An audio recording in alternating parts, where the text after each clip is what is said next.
After crossing into this world, it took me 15 years to claw my way to the rank of Grand Preceptor, holding the literal strings of the Empire.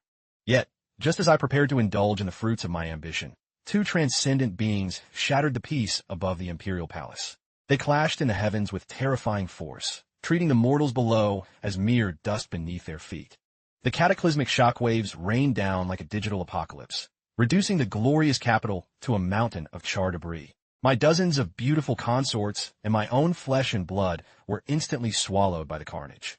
Strangely, amidst the ruins, I burst into a fit of wild, euphoric laughter. Since the moment I donned my official robes, I had burned every resource to find the divine. I once sent legions of ironclad cavalry to the frozen north, the burning south, the endless eastern abyss, and the jagged western peaks. Despite scouring every inch of the great Xian Empire, the Immortals remained a myth until now. Having finally witnessed the impossible truth of cultivation, I wasted no time and struck a complex hand seal. I summoned my ultimate soul-bound treasure, samsara. This artifact can transmute my entire reality into a simulated dream, allowing me to rewind time to a fixed anchor point. In truth, this is my second life on this continent. In my first, ignorant of the world's secrets, I settled for being a mere merchant, living a comfortable but pedestrian life of marriage and kids. It was only when my breath grew shallow and my life neared its end that I finally awakened the power of samsara. Armed with that gift, I pivoted my destiny in this second life, rising like a meteor to the station of Grand Preceptor. But I cannot simply hit the reset button quite yet. There is one crucial loose end I must tie up before I depart this timeline. By this point, the majestic architecture of Xianjing had been leveled in a heartbeat. Once my elite personal guard seizes control of the ruins, they won't just rebuild the city. They will serve a far more vital purpose. I will use the military encampment as a base to hunt for any clue regarding those two fleeing cultivators. Months rolled by, and the capital began to pulse with life once more, rising from its own ashes. However, despite my network of elite shadows, no trace of the two celestials could be found. Since I have hit a dead end, I refuse to squander another moment in this era. With a practiced calm, I triggered the power of samsara once again. A glowing interface of destiny flickered before my eyes, offering paths of retention. 1. Keep a physical artifact. 2. Retain my spiritual progress. 3. Grant a loved one their memories of this life. 4. Abandon all rewards to supercharge the next cycle. After a moment's calculation, I chose the fourth option, total acceleration. Manifesting the samsara illusion demands a massive reservoir of energy. While a fatal blow triggers an automatic shield at the cost of energy, my true objective for this next cycle is to plunder the secrets of the divine. That right from the hands of those two arrogant immortals. With the wisdom of 2 lifetimes, my ascent was as inevitable as the tides. I aced the imperial exams with an essay so profound it silenced the court, sweeping all 3 tiers as the realm's top scholar. To everyone's shock, I requested a post in the Backwaterwind County. The court was baffled by my modesty, but they granted it out of sheer respect for my genius. Leveraging my memory of every local official's vices and virtues, I annexed the county's loyalty and installed my loyalists. Next, I hunted for a man who could perfectly mirror the Prince of Lengia. And molded this puppet into my most devoted shadow. Through a masterclass of internal sabotage and external pressure, I erased the real prince and replaced him with my double, seizing total control of the Lengia estate. Everything proceeded like clockwork, leading to the grand wedding between the prince and the grand scholar's granddaughter. That night, I took the prince's place in the bridal suite. A year later, the princess gave birth to my true heir. Years slipped by until the old emperor finally succumbed to a terminal illness. Upon receiving the royal decree to name a successor, I marched my inner circle straight into the heart of the capital. With my puppet on the throne and my agents embedded in every ministry, and the silent backing of the princess, the entire empire fell into my lap. After ensuring my son's future on the throne, I took the mantle of Grand Preceptor once more, standing at the summit of mortal power. Finally, my deep cover spies returned with the report I had waited decades for. They had found the gate to the immortal realm. They claimed that at the continent's edge, the fog over the void abyss thins for only 12 hours every 15 years. In that brief window, they glimpsed a celestial metropolis of such scale it must house over 1 million souls. The sky above it was thick with shimmering treasures and mythical beasts soaring through the clouds.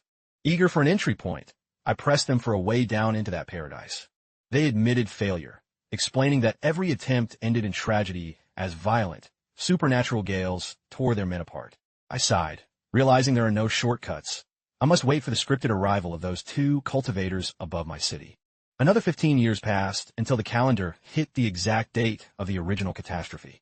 Just as predicted, the 2 immortals manifested in the skies above the capital.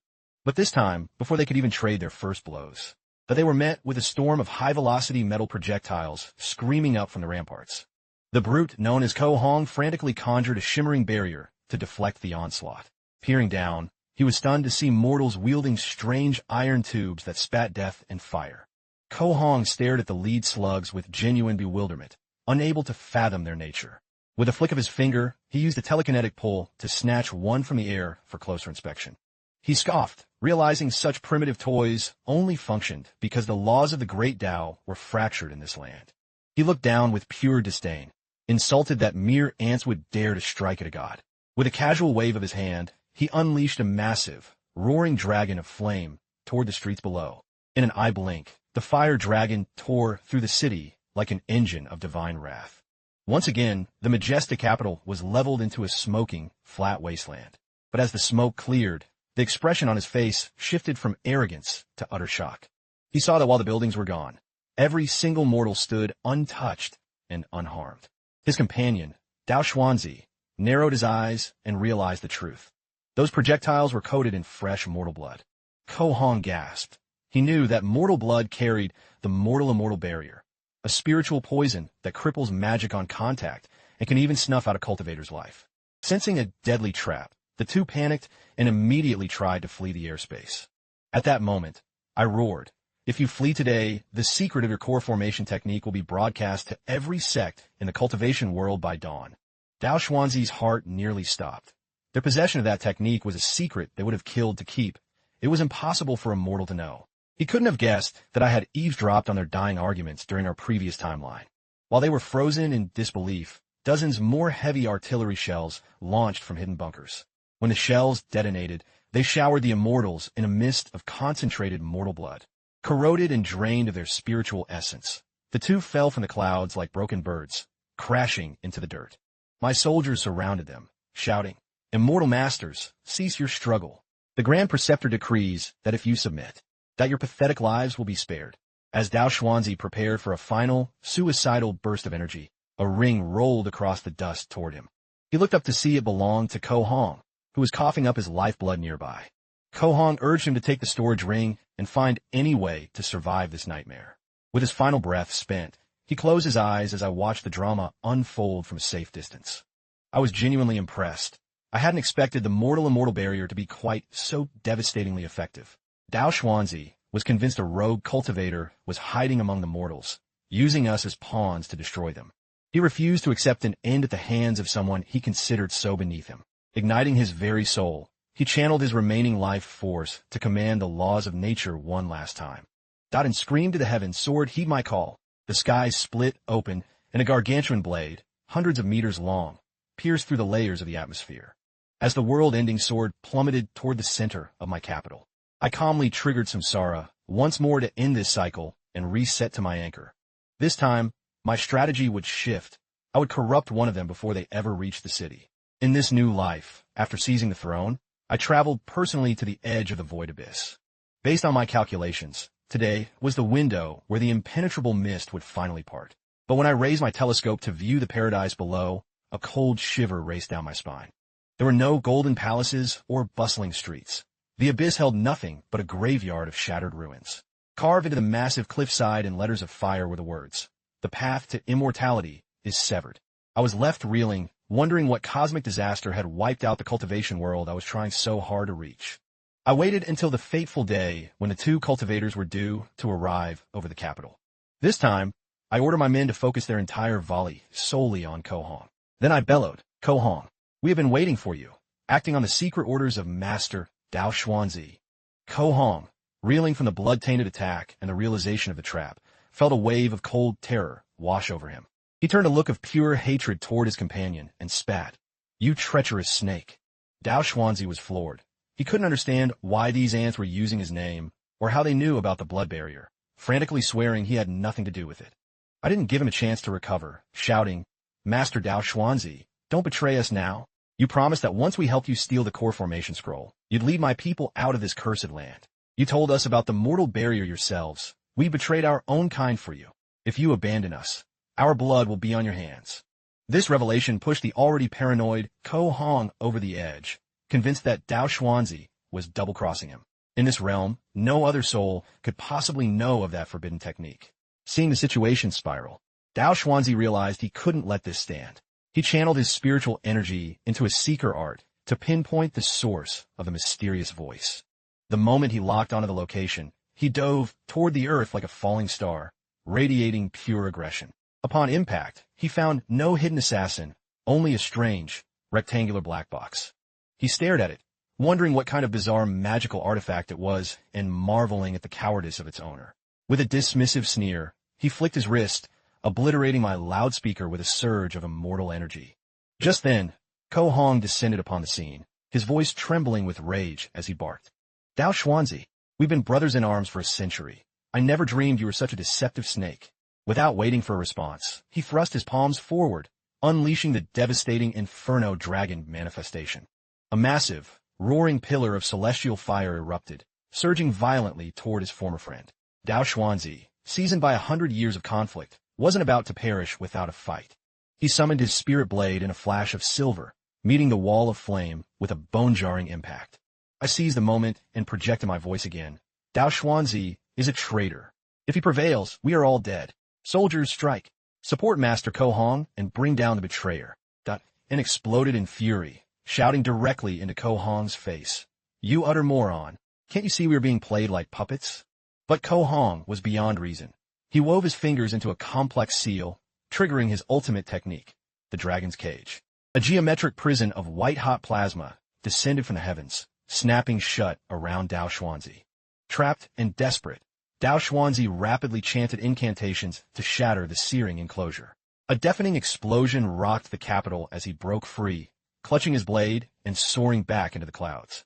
Determined to end it, he once again gathered the world's energy to manifest that sky-splitting giant sword. Ko Hong, grounded but defiant, welcomed the challenge. He had long burned with the desire to prove his fire could melt Dao Xuanzi's steel. As both gathered their final reserves for a terminal clash, I gave the signal to my hidden batteries to fire a massive volley that aimed directly at the distracted Dao Xuanzi. The shells detonated in mid-air, saturating the space around him with a thick, cursed mist of the mortal-immortal barrier. His spiritual aura flickered and died instantly, leaving him wide open to be engulfed by Ko Hong's raging fire technique. Before he could even gasp, the tendrils of flame tightened and shredded Dao Xuanzi's physical form into nothingness. The massive spectral sword in the sky lost its anchor, fracturing into millions of light particles before vanishing. When Ko Hong finally touched down, I rushed to his side, bowing low and begging him to show mercy to my tribesmen. He glared at me, his eyes cold. That booming voice from earlier, that was your trickery, wasn't it? He scoffed at the idea of a mere insect like me meddling in the affairs of the divine. I kept my head down, claiming I was only searching for a single spark of hope in a dying world. At that, Ko Hong's expression softened slightly, acknowledging that every living thing is just a soul struggling not to be extinguished. I then lied, telling him Dao Xuanzi had promised us passage out of this prison in exchange for our help. Ko Hong let out a bitter laugh. Dao Xuanzi always played the saint, yet he lied to Immortal. The array of immortal exclusion is a death trap. It takes everything we have just to save ourselves. How could we possibly carry passengers? My heart skipped a beat at the grim reality of our situation, but I kept my mask of composure and suggested we move to a more private location. I escorted him into a reinforced underground bunker and asked him plainly if there was truly no way out for us. Ko Hong saw no point in lying to a dead man. He explained that perhaps only a golden core master, a true titan, could shield mortals through the array's meat grinder. I looked at him with a well-acted expression of despair. So we are truly just cattle trapped in a cage with no exit? To leave this place, you must shatter the array itself. For a body of flesh and blood, it is an impossible feat. He added that since I was already old, being the absolute ruler of this world should be enough for me. I pressed further. If a person reached the foundation establishment stage, like you, could they escape then? Ko Hong laughed heartily at the absurdity. This land is a spiritual desert. There is no energy to cultivate. Furthermore, the miasma in mortal veins acts like a spiritual poison. You can't become an immortal with lead in your blood. He told me to kill the dream, Immortal would first need to reach the outer world to undergo a total body reconstruction and soul cleansing. Without that, the path of immortality is a ghost you can see but never touch. I let my body tremble with simulated hopelessness, letting the weight of his words sink in. After confirming one last time that the door to the heavens was truly barred, I stood up and walked toward the exit. The moment I cleared the threshold, the massive 3-meter-thick stone slab slammed shut with a thunderous boom. Instantly, high-pressure nozzles hidden in the walls sprayed a concentrated deluge of the immortal barrier onto the trapped cultivator. In the end, only his muffled, agonizing screams leaked through the stone to meet my ears. If the path of the immortal and the path of the mortal are truly separate, why should I, a mere mortal, ever take his word as gospel? I had already extracted the history of this land of immortal exclusion from him. It all stemmed from a great catastrophe that nearly wiped out the ancient sects millennia ago. In the beginning, the high and mighty cultivators ignored the strange sickness spreading among the common folk. That changed when a cultivator caught it. The virus mutated, becoming a supernatural plague that targeted spiritual energy itself. Soon, it infected the very essence of the world. Those infected saw their powers drain away and their ranks collapse. The worst cases saw grandmasters turn into frail old men overnight, dying in a state of utter shock as their life's work dissolved into nothing. In their panicked rage, the survivors turned their blades on the mortals, blaming them for the rot. A genocidal purge stained the world red before the elders finally realized their mistake. They found that killing the mortals only made things worse. Without a host to contain it, the plague spread even faster through the atmosphere, accelerating the death of the cultivation world. Refusing to go quietly, some masters turned to research, seeking a cure or a shield against the biological decay. But another faction proposed the Great Separation. They rounded up every mortal in the known realms like cattle, and herded them into these barren, spiritless subdimensions or broken pockets of space, sealing the gates with eternal formations to keep the infection out. The cultivation world was finally purged of commoners, but nature is cruel. Many children born to immortals had no talent, essentially becoming new mortals. For these children to ever dream of power, they had to purge the mortal filth from their marrow. Over time, this biological wall became the legendary immortal barrier. As I read the transcript of Ko Hong's confession, I couldn't stop my hand from shaking. There are thousands of these prison worlds, and cultivators almost never risk their lives to visit them. Crossing paths with those two was a miracle that would likely never happen again. My time is running out. Even with the power of samsara, I am bound to the limits of my own biology. I am 70 years old. I might have 16 years left if I'm lucky. In such a short window, the odds of another god falling from the sky are practically zero. But the thought of just repeating this mundane cycle of power and death for eternity makes my skin crawl. Suddenly, a realization struck me, a detail I had overlooked in my haste. I rushed back to the high-security dungeon to demand the truth from the dying Ko Hong. How did those original mortals get sent here? Ko Hong, seeing my obsession, coughed out a laugh. Even if you find a way, what then? You're a 70-year-old corpse. Do you really think you can start a journey to the stars now? I reminded him that he was now a hollow shell. If he ever wanted to breathe the air of his home again, he needed an ally who still had resources. I made him a deal. Show me the path to the cultivation world, and I would find a way to drag him along with me. Ko Hong spat at me, calling me a treacherous demon and swearing he would never trust another word I said. I told him that even a lie is better than rotting in a dark hole. Did he want to spend his final days staring at damp stone walls? Broken and desperate, he finally relented, explaining that the ancients used massive void shuttles or ark ships to move populations. In the Golden Age, the world was teeming with sex and prosperity. Such vessels were as common as carriages are to us. But after the Great Shift, cultivators grew isolated and paranoid. The secrets of making those grand vessels were largely lost or hoarded. I asked if this Great Shift was just another name for the plague. Ko Hong shook his head. The mortal barrier was a nuisance, but it wasn't what broke the world. The real tragedy was a fundamental change in the laws of magic that turned every cultivator into a predator.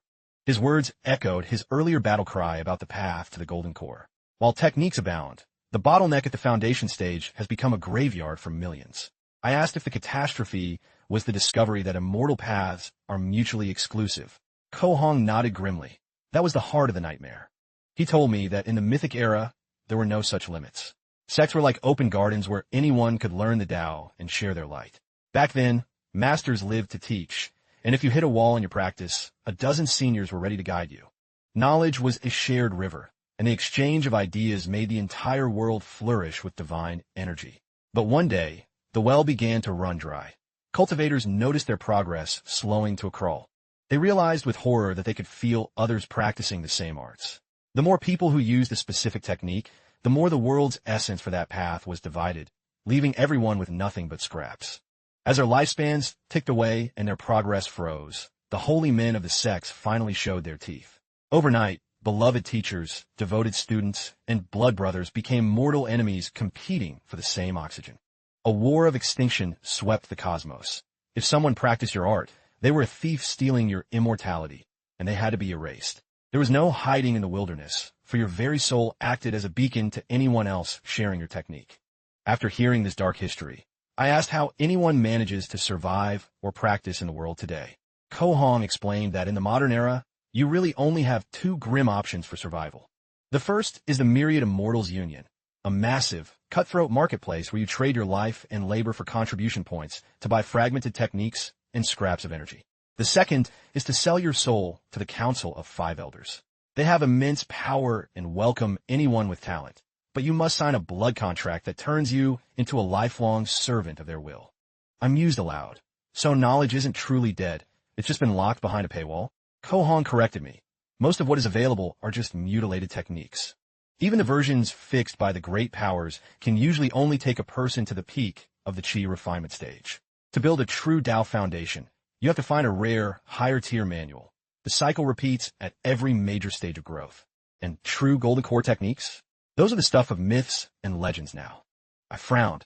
If you have to swap techniques at every level, doesn't that mean you have to restart your training from zero every time? Ko Hong shook his head. That's why every seeker must first master the shattered primordial script. It's not a path to power itself, but a universal skeleton that allows different techniques to take root in the same soul. This profound art empowers a cultivator to shed their current cultivation level at will without enduring crippling backlash. By purging their current essence and pivoting to a superior manual, they can swiftly reclaim their peak power. Learning that such a legendary secret existed, that left me utterly speechless and filled with a sense of awe. Ko Hong lamented that even with such a scripture, true manuals are virtually extinct. Dao Xuanzi died ignorant of the fact that the scroll I seized wasn't just a core formation guide. It was a masterwork capable of reaching the nascent soul stage. At those words, my heart hammered against my ribs like a cornered beast. Ko Hong added that whispers persist of rare mortals from these exiled lands who manage to slip back into the true cultivation world. I told him that since a path exists, no matter how narrow, I will never abandon my pursuit of that final hope. Ko Hong shook his head, unable to grasp why an old man with one foot in the grave would fight so desperately for a new beginning. I promised that if he guided me to the gates of the cultivation realm, I would not only grant him passage, but I would restore to him every treasure and legacy stripped from him in Dao Xuanzi. Stunned by the offer, Ko Hong's eyes flared with greed and hope, asking if I would truly honor such a pact. In that moment, he decided to gamble everything on my success. In the months that followed, with Ko Hong as my guide, I scoured the Empire's archives for any fragmented mention of the Great Migration hidden in the dust of history. Simultaneously, I deployed the Imperial Army to desecrate and excavate every ancient tomb in the realm, searching for a miracle. Though this sparked a firestorm of public outrage and daily petitions from weeping officials, I crushed all dissent with an iron fist. Yet, 16 years later, as the candle of my life flickered low, I remained empty-handed. My physical vessel was a ruin, ready to collapse into the earth at any second. Before the darkness claimed me, I decided to inspect the spoils held within the storage ring one last time. First was the nascent soul manual I had liberated from Ko Hong. Regrettably, as a mere mortal lacking divine sense, the text was a riddle I couldn't solve, a priceless treasure I was forbidden to touch. Beside it lay Dao Xuanzi's spirit blade. Ko Hong had warned that once a master falls, their foundation-level artifacts lose their soul and go dormant. Suddenly, a sharp chime from my internal interface shattered the silence, and my eyes widened. A hidden prompt flickered onto my mental control panel. It asked if I wished to expend energy to charge the sword. Without a moment's hesitation, I selected yes. According to the logic of samsara, that once the anchor point's energy hits 100, a second permanent save point would be forged. This meant I could finally choose between different eras to begin my next cycle. With a plan forming, I stowed the blade and triggered the final activation of the samsara artifact. The familiar four options materialized in the void before me. This time, however, I opted to retain a specific item from this timeline to carry into the next. In an instant, my entire inventory of rare relics was displayed for selection. I bypassed the gold and jewels, choosing instead the nascent soul cultivation manual. As the choice finalized, the manual appeared as a permanent attribute on my soul's information panel. This confirmed the technique was now hard-coded into my cycle of rebirth, a legacy from my previous life. My previous life's brutal tomb raiding campaign had left the world's collective psyche scarred and shaken. Despite my absolute grip on the court, the sheer weight of public and scholarly hatred had been a constant anchor. I realized that if I started from the beginning of this cycle, I could reshape the world beliefs to suit my ends. Thus, in this new life, I moved like a ghost in the machine, orchestrating subtle shifts in the flow of culture. By the 5th year, the ancient learning sect emerged. They presented long-lost scriptures to the capital, begging for a royal audience. The sheer depth and elegance of these found texts sent shockwaves through the imperial court. In the 6th year, the emperor was struck by a mysterious, debilitating illness that left his physicians paralyzed with fear. Right on cue, the ancient learning sect arrived with a sacred elixir, presenting it at the foot of the throne. The emperor's recovery was nothing short of a miracle. By the 11th year of this anchor point, the Jianghua prefecture busted a massive tomb-robbing syndicate, capturing over 100 criminals. The local governor, Li Fan, sent an urgent, high-priority dispatch to the capital, seeking a royal verdict for such a crime. A month later, the decree arrived. The prisoners were spared the noose but sentenced to life as imperial laborers in the capital. By the 15th year, the emperor, now obsessed with immortality, commanded 100,000 troops to dig up the world in search of divine medicine. He died without finding his miracle, but he left behind a nation obsessed with archaeology and the secrets of the dead. Upon his death, the throne passed to the Prince of Langia, my puppet, securing my total, secret control over the empire once more. By the 23rd year, the systematic excavations had pieced together the history of the Qi AI dynasty. I immediately put a bounty on their past. I decreed that anyone who located a Qi AI mausoleum would be elevated to the nobility. In the 25th year, though we finally breached the tomb of Yi Hang, the dynasty's founder, I personally oversaw the clearing of the ancient seal. The grand corridor plunged hundreds of meters into the earth, lined with vibrant murals that looked as though they were painted yesterday. The central chamber was a marvel, 50 meters high and vast as a city, its ceiling a map of the heavens lit by 10,000 pearls. Miniature mountains stood amidst a permanent sea of artificial clouds that had defied the laws of physics for a millennium. Invisible bridges linked the peaks, and at the highest point of this subterranean world, stood a humble, unassuming thatched cottage. Upon closer inspection, the thatch revealed itself to be woven from pure, impossibly fine gold filaments. I ordered my vanguard to break the seal and sweep the interior for traps. Once the all-clear was given, I stepped into the sanctuary of the ancient emperor. What I found inside left me reeling in a state of absolute disbelief. At the heart of the hut sat a simple tablet, resting place of Yi Hang, outer disciple of the great Yin sect. It was a humbling truth. This man, an emperor to us, was merely a lowly servant who never even truly grasped the immortal path before being exiled. Yet, in death, he eschewed his imperial titles, choosing to be remembered only as a student of his distant sect. It became clear that Yi Hang had been tasked by the great Yin sect to lead the migration of mortals to this spiritless vacuum. I searched for the promised flying vessels, but found only empty pedestals, so I returned to the palace to plan my next move. Days later, my scholars discovered a manifest of funerary items that confirmed a sky vessel had indeed been entombed. However, the chamber had been breached and looted over 1,000 years ago, leaving only scars in the stone. Rage consumed me, and I sent my dining table flying across the hall in a fit of fury. I could not stomach the fact that every time the light of hope appeared, some ghost from the past had already snuffed it out. After composing myself, I raised the stakes. I promised a marquee to anyone who found even a scrap of a celestial ship. In the 35th year, a report arrived regarding a newly discovered immortal tomb. My scouts were terrified. They claimed that as they breached the seal, a mysterious, invisible force had blasted their team backward, leaving them broken and bleeding. I immediately ordered the mortal-immortal barrier to be mobilized and arrived at the site to personally command the breach. We drenched the invisible ward in fresh mortal blood. The impenetrable shield shriveled and dissolved like ash in the wind the moment the blood made contact. As my team rushed inside, a shout echoed from the depths. They had found a vessel. I ran through the dark tunnels, my breath coming in ragged gasps until I reached the central pedestal. I stared at the object, my brow furrowed in confusion, asking if this was truly the legendary flying ship. The artifact was barely larger than a common shoe. However, an inscription on the tomb wall by the occupant finally shed light on this miniature marvel. The tomb belonged to a Foundation-level cultivator named Qian Huang, who had fled here 3,000 years ago to escape a death sentence from his rivals. Trapped in a world without spiritual essence, his supply of spirit stones eventually ran dry, and his power withered into nothingness. He had correctly guessed that the original migration ships might still be hidden in the tombs of the first mortal kings. He spent a lifetime searching until he successfully plundered the tomb of Yihang. But his victory was hollow.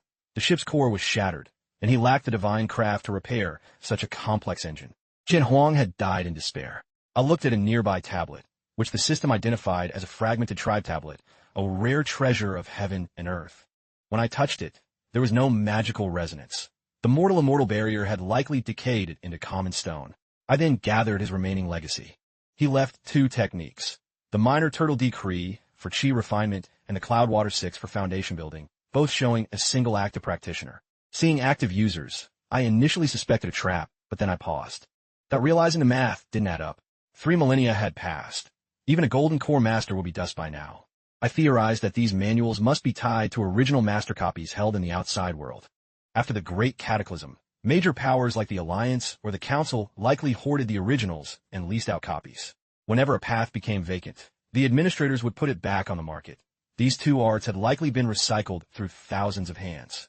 And finally, I held it. The broken flying ship I'd spent lifetimes chasing. The damage didn't matter. Neither Qian Huang nor I, Li Fan, could fix it, but I knew 2 people who just might have the skill. I settled in and waited another 15 years for the cosmic clock to reset. I waited for the day Ko Hong and Dao Xuanzi would once again scream across the heavens.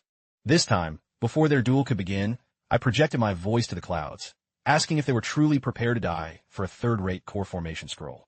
The 2 immortals froze in midair, stunned by my audacity, before scoffing at the arrogance of a mere mortal. I didn't blink. I simply gestured toward the earth with a welcoming smile, inviting them to descend and witness a much greater prize. Driven by a thirst for answers, the 2 warriors called a truce and sat with me. I shared an old family legend that my forefather, on his deathbed, prophesied the arrival of 2 celestials from the void abyss in a future age. This moment was foretold as our only ticket out of this cage. For millennia, my kin doubted the tale, but seeing you here proves the legend was true. Captivated by the story, Ko Hong asked for my identity. I introduced myself as Li Fan. Meanwhile, Dao Xuanzi pressed me to explain what I meant by this ticket out of this cage. I let my face grow grim, questioning if they truly doubted the word of an ancient lineage. Ko Hong scoffed, noting that he and his comrade had roamed the spirit realms for centuries without ever hearing of a prophecy that could see 1,000 years ahead. I stepped closer, lowering my voice, and asked if the name Great Yin sect meant anything to them. A spark of recognition lit Ko Hong's eyes. He excitedly asked if I meant the legendary sect famous in the primordial era for their peerless mastery of fate and divination. Seeing his shock confirm the sect's historical weight, I felt a wave of relief wash over me. I then boldly declared that I was a direct descendant and disciple of that very Great Yin sect.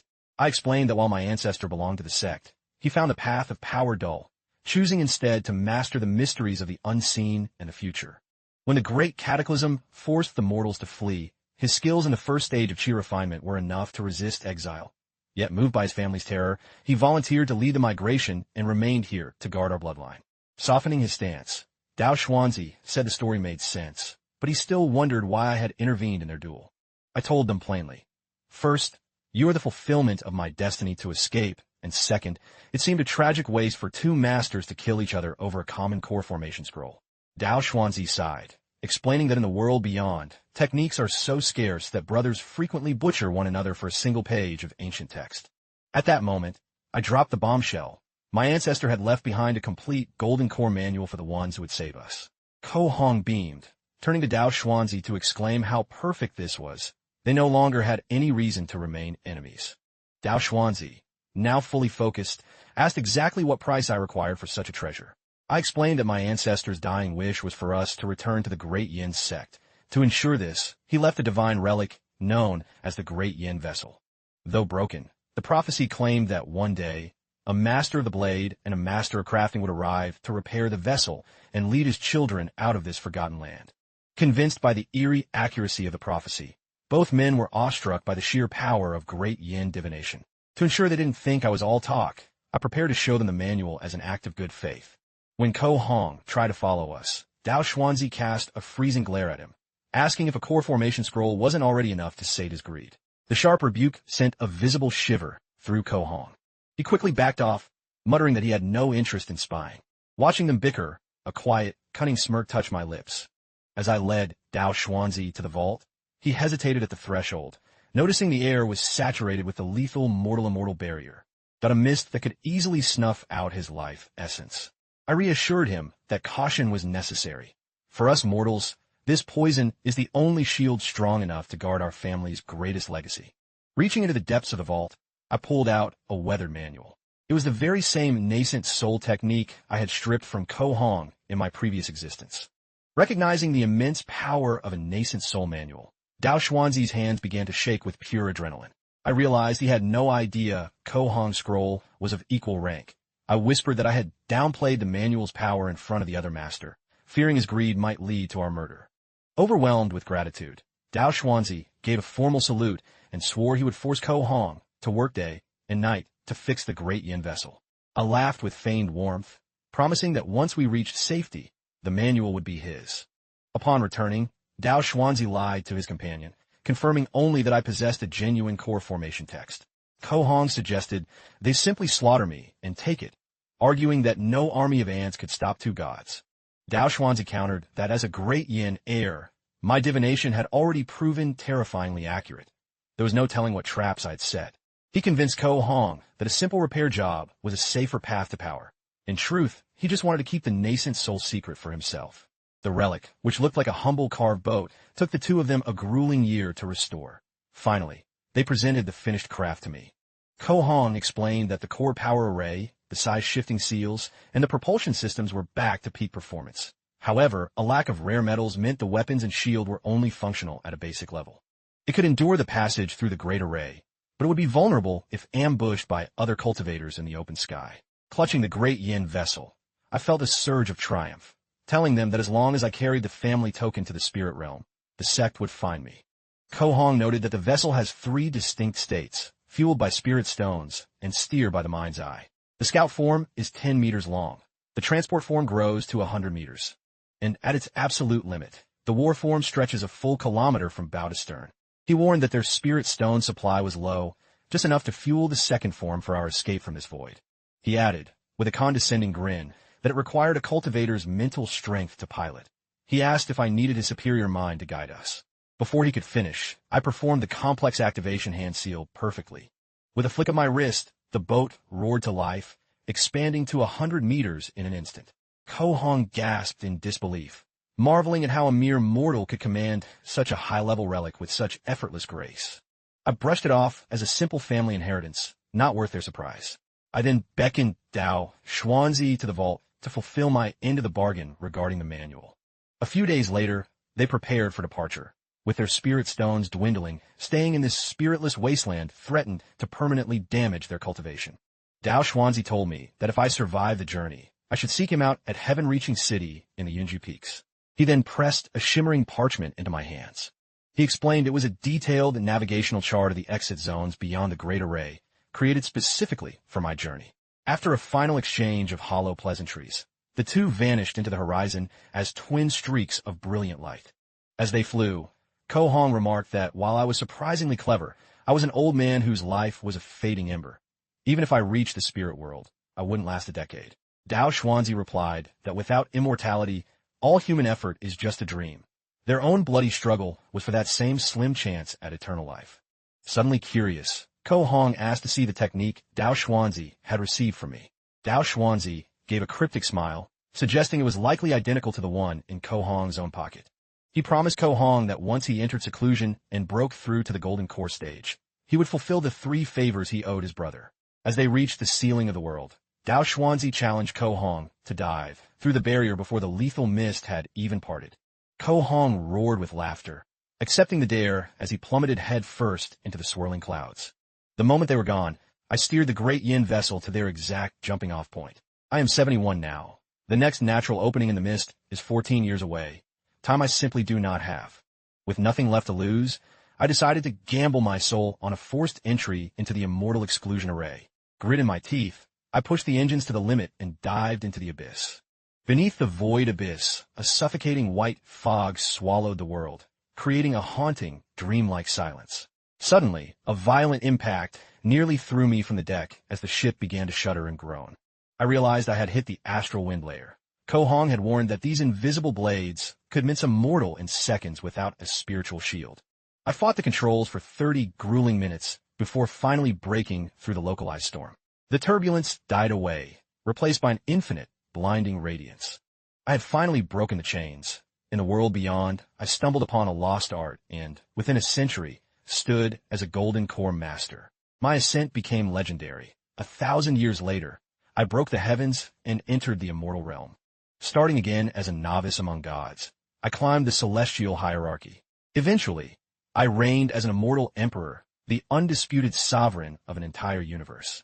I shattered the limits of reality to reach the god realm, beginning once more as a nameless wanderer. 10,000 years of divine tempering followed, until I stood as the god king, the ultimate apex of existence. Beyond even that, I ascended to the primordial god realm, finding myself as a lowly guard at the eternal gates. Suddenly, I jolted awake, my heart racing as I realized it was all a vivid, cruel hallucination. My ship was spinning out of control, tossed like a leaf in a gale. Checking my charts, I saw I had passed the illusion light layer and entered the inversion layer. The ship's automatic safeties had pulled me from the dream to keep us from crashing. I realized that while the first layer attacked the mind, the ship could navigate the physical maze on its own if I kept the power flowing. A strange, humming resonance began to pulse from the vessel, guiding my path through the darkness. I trusted that instinct and pushed the thrusters forward. I cleared the 4th layer of flowing fire and the 5th of profound ice with the ship's hull screaming under the stress. Next came the 6th layer, a chaotic domain of eternal thunderstorms. Beyond the lightning lay the final darkness layer. According to the maps, this was a safe but empty void. In that moment, my joy was nearly overwhelming. After 6 lifetimes and centuries of failure, the exit was finally within my grasp. But in the blink of an eye, a colossal, shadow-filled maw lunged at the great yin vessel, in total despair. That I triggered perfect return to end the simulation. I never even saw the face of the beast that killed me. The records from the cultivators never mentioned a guardian in the darkness layer. Though I fell at the finish line, the knowledge I gained was priceless. Choosing to keep the great yin vessel for the next run, I began my 7th cycle in the 4th year of the anchor point. I led a secret team to the ruins of the ancient tomb, using a chemical mist of immortal barrier to slowly dissolve the site's magical defenses. This allowed me to recover the relic without damaging it, while simultaneously charging its core. I waited the full 15 years for the mist to clear naturally this time, steering the vessel back into the great array with confidence. I breezed through the initial layers and reached the darkness layer, scanning the void for the nightmare that had swallowed me before. The exit was a glowing speck in the distance. I threw the engines into overdrive, desperate to clear the gap. But just as the threshold of the spirit world appeared, the giant maw opened once more to greet me. This solidified my theory. The beast only targets mortals. Its sole purpose seems to be devouring any mundane soul daring enough to approach the boundary. Left with no other options, I executed a sharp maneuver and retreated upward into the haze. The monstrosity shadowed me, a silent hunter pursuing its prey.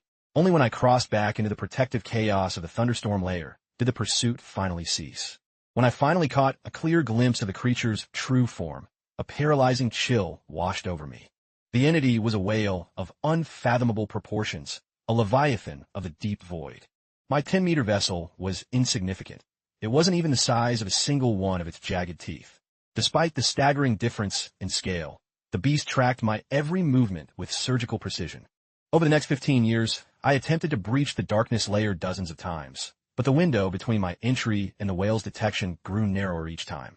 Time after time, I was forced back in humiliation, eventually reaching the 35th year of this anchor point. I realized that only when the mist thins does the whale seem preoccupied, its senses dulled or delayed.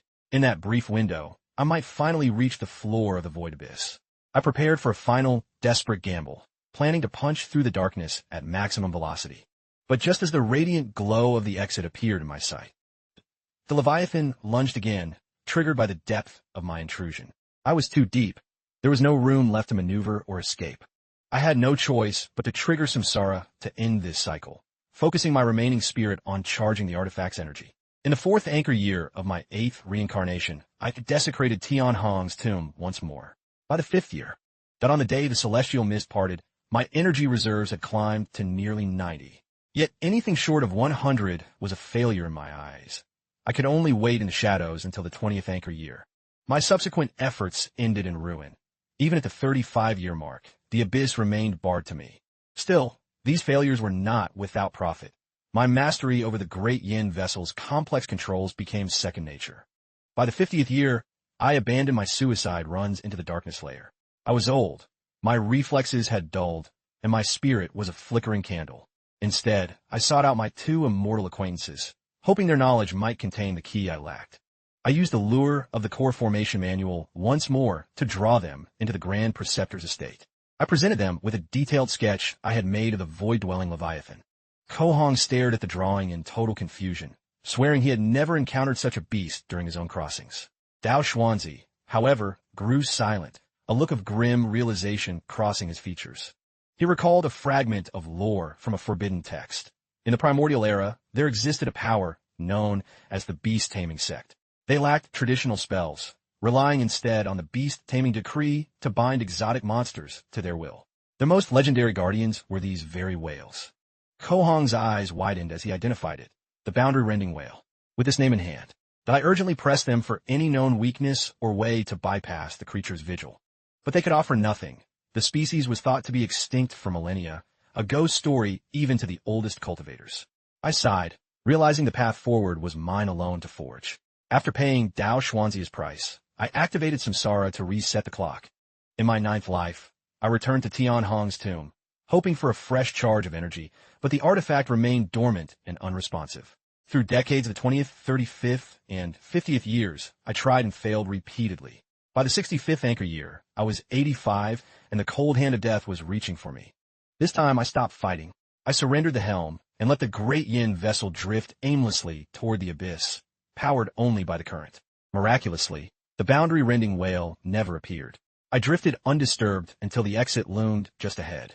Realizing the truth, I stood up on my frail, trembling legs, my heart pounding with renewed life.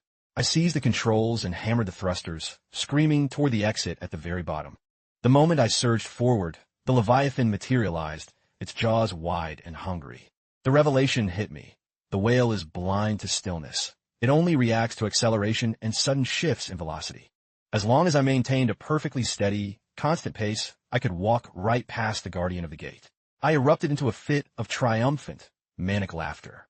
No matter how fast the beast was, my momentum was already irreversible. I had won the race. Amidst the whale's frustrated roar, the great yin vessel tore through the spatial fabric and plummeted toward the realm of the gods. The world became a kaleidoscope of light and shadow, blurring into an unrecognizable smear. I felt as though I was crossing the span of a dozen universes in a single heartbeat. The crushing atmospheric pressure forced blood from my nose and eyes, my mortal frame nearly shattering. But I was beyond pain. As I looked back at the receding land of immortal exclusion, my perspective expanded to a divine scale. In that moment of transcendence, I beheld a sight that would be burned into my soul forever. The full, majestic form of the boundary-rending whale was finally visible against the cosmic backdrop. But it wasn't alone. Thousands, tens of thousands of these leviathans were drifting in the infinite void, weaving through the stars. The prison planet I called home grew smaller and smaller, a tiny speck of dust falling away from the true world. I had done it. I had finally broken the chains of that cursed, spiritless land. Before me lay the cultivation world, the emerald paradise of my longest dreams. To witness such glory with my own eyes before the end, this life was worth every century of suffering. With my final ounce of strength, I triggered samsara. After 9 cycles and 500 years of struggle, I had reached the dawn. I intended to rush the next charge, but the list of items made me pause. The fragmented tablet was available once more. I chose to keep it, testing a theory about the nature of reality and the artifacts I carried. In my 10th life, I opted for a slow, natural charge, knowing I would have to wait 20 years for the artifact to peak. In the third anchor year, I visited the tomb again. This time, instead of blood and force, I presented the fragmented tablet. Instantly, thought the version in my hand began to dissolve, its essence flowing into the tomb's original tablet, strengthening its aura significantly. My hypothesis was correct. These items are unique. Two versions of the same cosmic artifact cannot exist in the same timeline. By bringing a future version back, I had forced a paradoxical merger, refining the object into a more complete state. I used the blood mist to enter the tomb, finding the defenses much harder to bypass this time due to the tablet's reinforcement. Inside, the tablet looked nearly pristine, its ancient cracks beginning to mend themselves through the merger. Samsara still wouldn't consume it. The item was still too damaged to serve as a pure energy source. I stowed the reinforced tablet within the Great Yin vessel, intending to use it as a bargaining chip in the higher realms. By the 20th year, as the charge neared completion, I conducted a brutal purge of the Empire's corrupt elite. I seized their hoarded fortunes of gold and gems. I knew that even in the world of immortals, mortal currency would have its uses. I also demanded an impossible tribute of grain and supplies, sparking a massive protest from my petrified officials. Before the gathered court, I summoned the Great Yin vessel, letting it grow until it eclipsed the sun above the palace. The masses fell to their knees in worship. The officials, seeing the raw power of the heavens, immediately scrambled to fulfill my every whim. With the merchants humbled and the granaries emptied into my hold, the vessel was finally prepared for the long voyage. With no ties left to the earth, I steered the ship back toward the void abyss for the final time. I cleared the layers of the exclusion array in a matter of hours, as seasoned pilot of the void. But as I emerged into the light of the new world, I was met not with mountains, but with a limitless, sapphire ocean. I was stunned. My previous exit had led to a rugged highland. The world had shifted where the exit point was unstable. Kohan's map showed no such sea. I was forced to navigate blindly, hoping to find land before my mental energy or the ship's fuel failed. I pushed the vessel forward, searching for any sign of life. For 7 days, there was nothing but the rhythmic pulse of the waves. On the 10th day, the engines began to sputter. The ship was starving for energy. Just as hope began to fade, a thin silhouette of a ship appeared on the horizon, flickering through the sea mist. Through my glass, I saw a tragedy unfolding. The ship was sinking fast, its crew in a state of sheer terror. A man's voice rose above the chaos, shouting for the survivors to hold on. He had sent a flare to an immortal master. The mention of an immortal sent a jolt of electricity through my veins. I quickly dematerialized the Great Yin vessel and slipped into the water, swimming toward the wreckage to blend in. I played the part of a drowning wretch, screaming for salvation along with the others. Suddenly, a figure descended from the heavens, their face obscured by a shimmering veil of golden light. The moment the figure arrived, an unnatural silence fell over us. Not a single person could utter a word. With a casual flick of a finger, as if moving a chess piece, that the massive 100-meter vessel began to right itself, defying every law of buoyancy. The ship rose from the depths, and the jagged holes in its hull fused together, as if time were flowing backward. With a dismissive wave, that every soul in the water was swept up by a gentle gale and deposited safely onto the dry deck. The immortal master hovered above the mast, their voice like grinding stones, asking who had dared to summon them. A man stepped forward, trembling as he knelt, identifying himself as Su Chanyu. The immortal master's voice was cold. The pact remains. I deliver you to your port, and then our paths sever forever. We have never met. Is that understood? Su Chanyu bowed his head to the wood, stammering his absolute agreement. Satisfied, the immortal master gestured once more toward the horizon. The ship surged forward, cutting through the waves at a speed no mortal sail could ever achieve. For the remainder of the voyage, the immortal master stood like a statue at the prow, his lips sealed in eternal silence. A heavy, suffocating quietude fell over the entire vessel, as if every soul aboard were holding their breath. Half a day later, as dusk settled, the horizon flickered with lights from a bustling island. Hundreds of massive ships were moored at the main docks, a spectacular sight, but our vessel bypassed the harbor. We veered around to a desolate, hidden cove at the back of the island. Once we anchored, several muscular men clad in black stepped forward. They ignored the immortal master entirely, focusing solely on herding us off the deck like cattle. The men led us to an expansive stone hall and announced we would be sheltering there for the night. A spread of food had been laid out for us to take as we pleased. They informed us that tomorrow we would be escorted to register our presence. With the instructions delivered, the black-clad guards turned and vanished into the night. Once they were gone, one man lamented our misfortune, noting the sea monster's cruelty. Nearly 100 began the journey, yet fewer than half remained. Another grumbled about his father's insistence on sending him here to chase immortality. He complained that life back home was far more indulgent and comfortable. The youth bragged that in his native land, he was the son of the great king of Jinan, accustomed to a life of boundless prestige and luxury. Su Chanyu stepped forward to silence him, asking, "What weight do those titles carry now?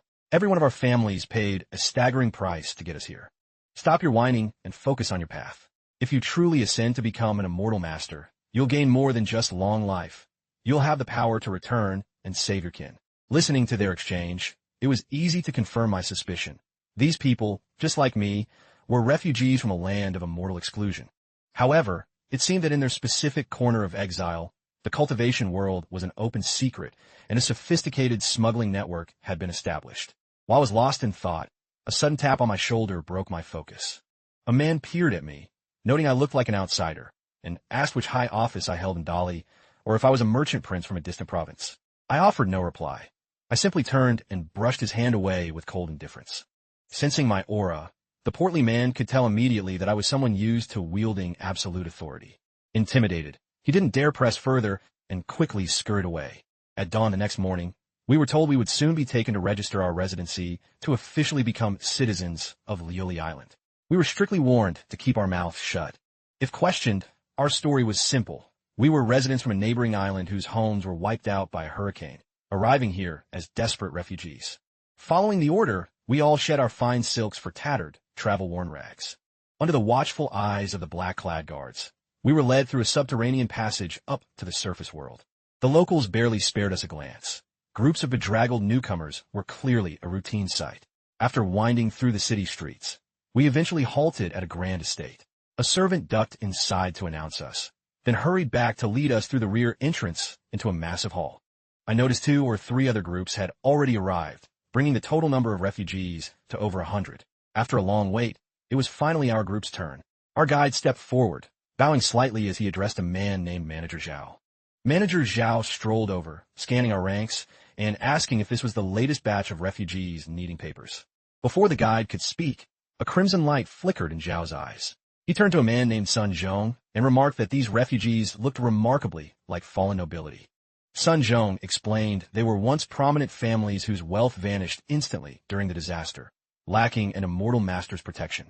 As he spoke, he slid a heavy, gleaming object made of solid gold from his sleeve and pressed it into Manager Zhao's palm. Feeling the weight of the gold, Zhao's tone instantly softened. He remarked that the recent storms had indeed been unusually fierce.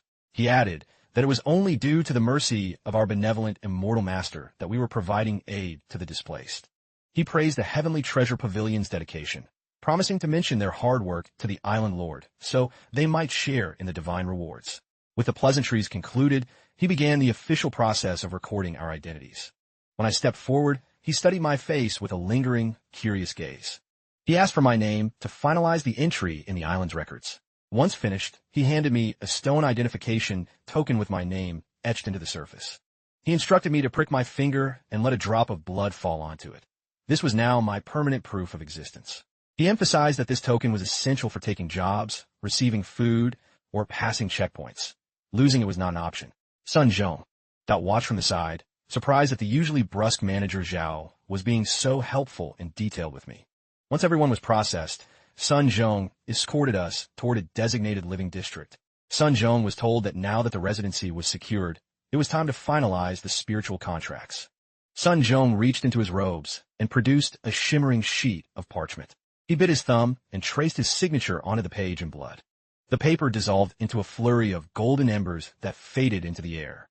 He informed Sun Zhong that, according to their deal, 3 successful shipments would close the current cycle. After one more, the final master contract would be signed. Sun Zhong rubbed his temples, muttering that smuggling from the land of immortal exclusion was a logistical nightmare. If not for an old debt, the Heavenly Treasure Pavilion would never touch such a low-profit risk. After his venting, he told us our tokens could be used to claim a dwelling and that we would receive a meager, monthly ration of grain for our first year. As he finished, Su Chanyu spoke up, asking the question on everyone's mind. How do we begin the path to immortality? Sun Zhong explained that mortals from the exile lands are saturated with miasma. Cultivation is impossible until this spiritual rot is purged. Suchangyuri played. Thought that they were well aware of the miasma. The only thing that mattered was the method to strip it away. Sun Zhong noted that several paths existed for cleansing the body. The most effective way was to submerge oneself in the island's spirit cleansing pond for 24 hours to flush the toxins out entirely. However, activating the pond requires a massive amount of energy. Even Liuli Island only opens it once every 3 years. The last opening was just a year ago. Furthermore, the capacity of the pond is extremely limited. As outsiders with zero influence, you stand no chance against the local families who have already claimed every spot. Su Changyu frowned and asked for the alternative. Sun Zhong suggested the second path, mastering the earth-purging heart incantation. Combined with a regimen of specific herbs, the miasma would eventually dissipate through patient meditation.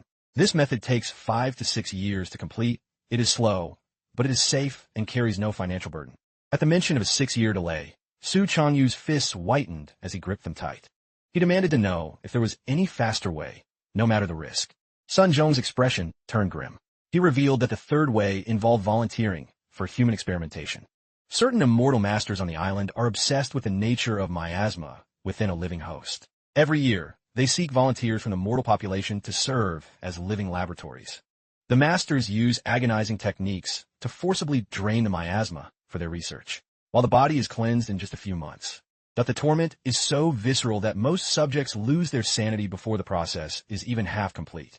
Su Changyu's face paled, but his voice remained steady as he asked if there was any other possible route. Sun Zhong mentioned that the elite children of immortal masters use legendary celestial treasures to physically rebuild their bodies, which clears miasma and jumpstarts their power. But that path is closed to the likes of you. Even the island lord himself lacks the wealth for such a feat. Sun Zhong told us that was the extent of his knowledge. We should spend the coming days reflecting on our choices. I know you've survived hell to claw your way back to the light, all for a glimpse of the Tao. We've all shared that fire. But the path is a cruel filter. Even if you purge the miasma, few possess the innate talent to actually feel the world's breath and pull it into their veins. Most pampered princes would rather be kings in a dying world than beggars on the road to heaven. After Sun Zhong left, I used my token to claim a small, modest cottage. The housing was cramped, mostly single-room huts, but mine came with a tiny fenced-in yard that offered a shred of privacy. The guide handed me the key and departed without a word. Stepping inside, I found the interior sparse, containing only a simple wooden bed and a few basic pieces of furniture. Yet, thanks to the unwitting help of the other refugees, I had finally secured a foothold in the world of immortals. Unfortunately, this entire lot, aside from Su Changyu, seemed like unremarkable fodder, lacking the iron we're required to survive the journey ahead. My primary mission now was to purge the miasma wrought from my flesh. While the spirit-cleansing pond was full, the great yin vessel in my soul was overflowing with imperial gold and jewels. I knew that in any world, gold could buy a way in. However, acting too soon was a death sentence. Wealth invites the wolf. Without a powerful patron, showing my hand would only make me a target for the greedy. A sudden, sharp knock at my door interrupted my planning. I rose silently, drawing a keen short sword from the great yin vessel and hiding it behind my back. Opening the door, I found the portly man from the boat standing there. He pushed his way in, asking point-blank why I wasn't part of the original exile group from Dali. He demanded to know who I really was and what my mission was for sneaking on Liuli Island. I felt my gaze turn cold and sharp. I asked him how he could possibly be so certain I didn't belong. He revealed that when the ship was sinking, he saw me materialize from the water, as if from thin air. Initially, he thought he was dreaming from the terror, but later he realized I was a ghost who had never been on the passenger list. I nodded slowly, commending him for having such sharp eyes and a careful mind. The man smirked arrogantly, bragging that while the other fools were oblivious, nothing escaped his notice. I asked if he was truly the only one who had spotted me. As I spoke, I brought the blade into view and began to close the distance. The man was too busy gloating to notice the shift in the air or the steel in my hand. Before he could finish his boast, his eyes widened as a sudden, icy shock bloomed in his chest. The blade had passed clean through him. Once his life had faded, I wiped the steel clean and returned the weapon. Got back into the depths of the great yin vessel. I then lifted the fat man's body and stowed it away within the vessel as well. He died for his own vanity. He thought he found a secret to exploit, but he only found his grave. A truly reckless fool. Furthermore, the immortal master and the heavenly treasure pavilion were operating in the shadows, terrified of discovery. It was obvious. The illegal transit of mortals from the land of immortal exclusion was a secret that carried a death penalty.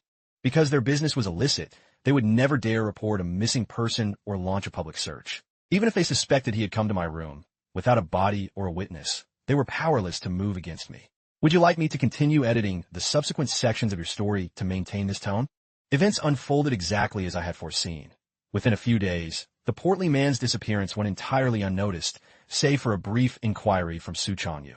I spent this time scouting the island's inner workings while calculating the most strategic way to liquidate the vast imperial fortune stowed within the Great Yin vessel. Bit by bit, the intricate social fabric of Liuli Island became clear to me. This region is known as the Songyun Sea, an endless expanse of blue dotted with tens of thousands of islands. Liuli Island sits in the southern reaches of the Central Sea, a mid-sized hub of activity. The island owes its name to the surrounding waters, which teem with a local delicacy known as the Liuli fish. While the fish are prized by mortals for their flavor, the true value lies in the Liuli pearls, rare gems that occasionally crystallize in their bellies and are coveted by immortal masters for alchemy. Consequently, the island's guardians demand a steep annual tribute of these pearls. Harvesting Liuli fish is the island's primary industry. By law, fishermen must surrender 70 of their catch to the authorities, leaving only 30 for private trade. However, a successful harvest requires a sturdy vessel and a specialized spirit compass to track the unpredictable schools. These compasses are strictly controlled by the island, issued only for authorized trips. Private poaching is a capital offense.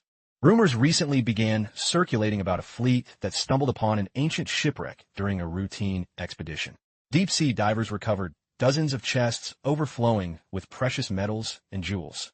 The island's tax on salvaged treasure is the same as the fish, a 70 tithe to the treasury.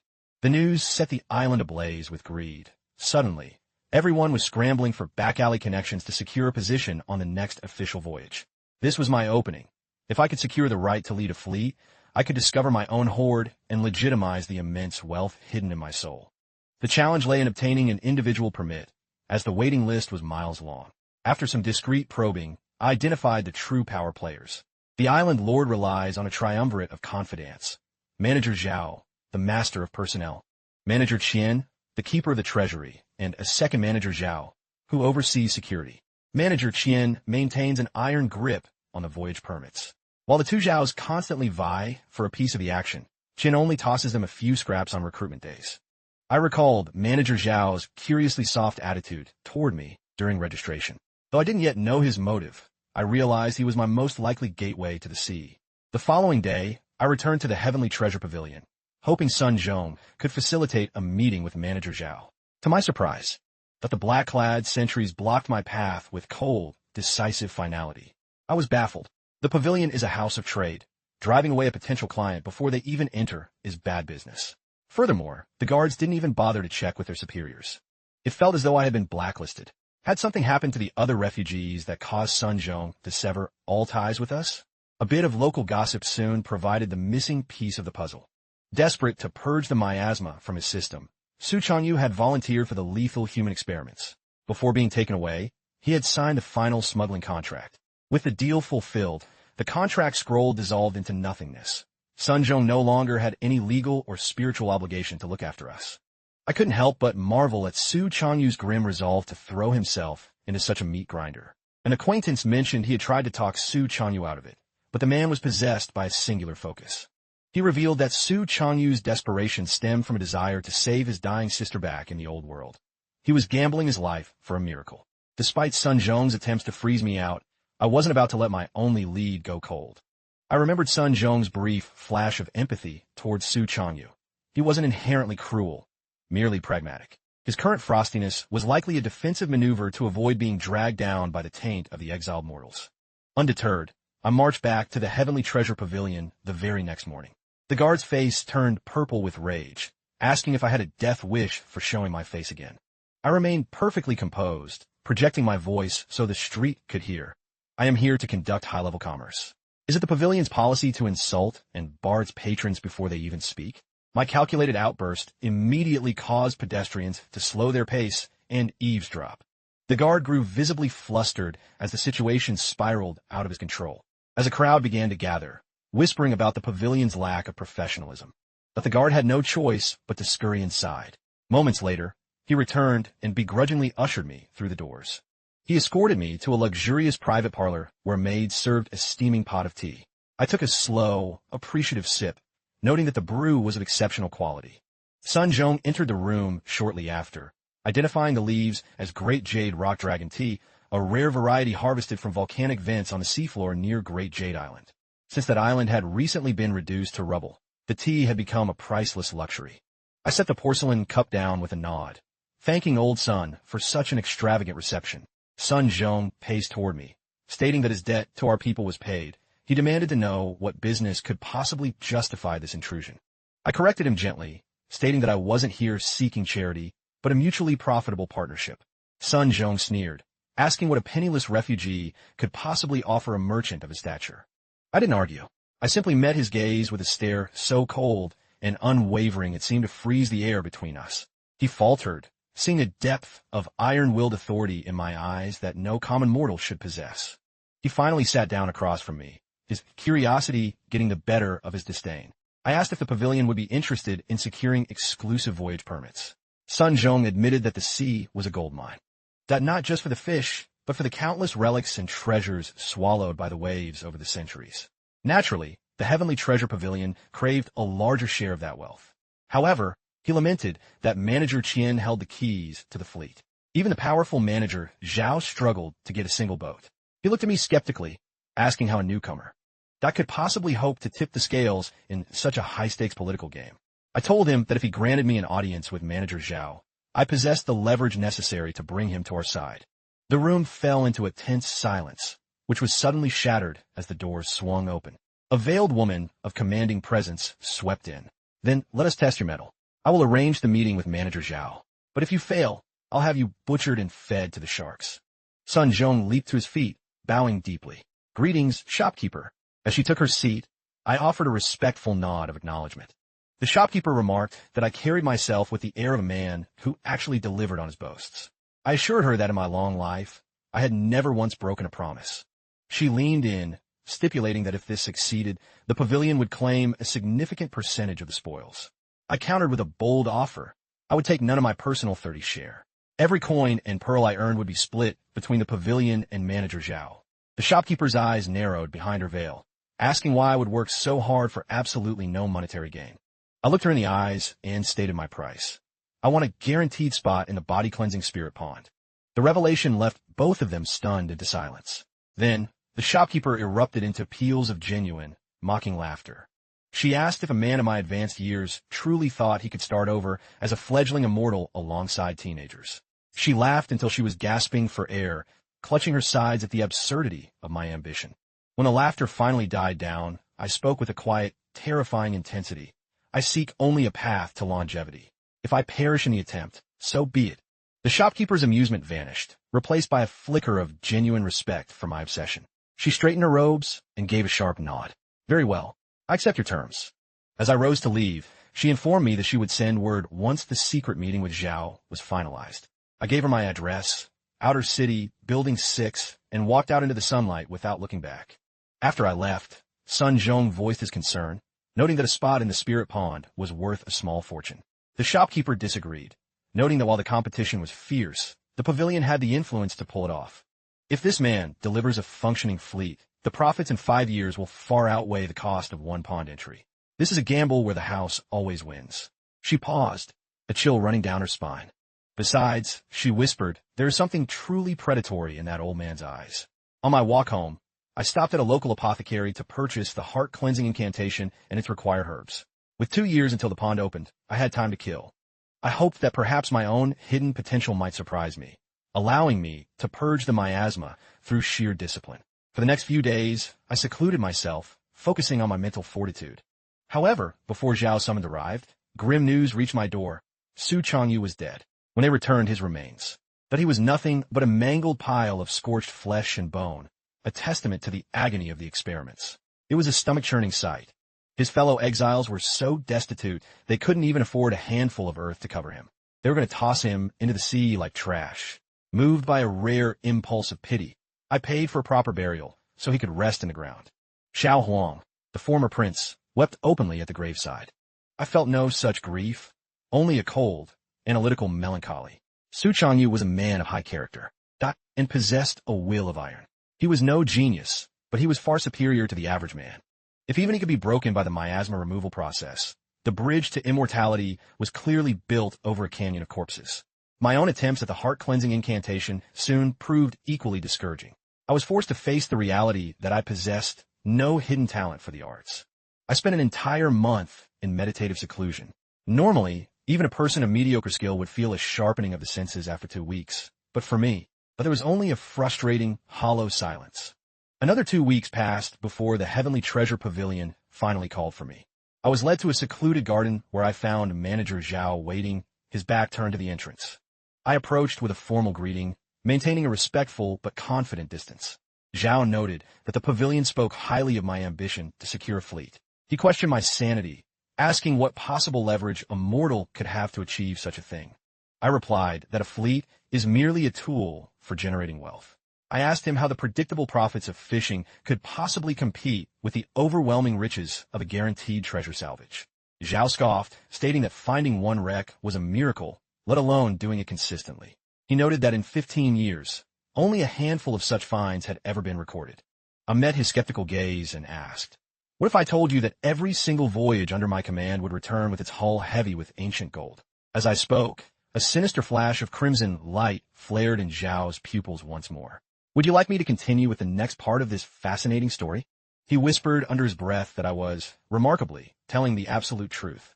Startled by his sudden certainty, I pressed him on how he could be so positive of my honesty. Manager Zhao revealed that since his youth, he possessed a rare ocular gift to separate fact from fiction.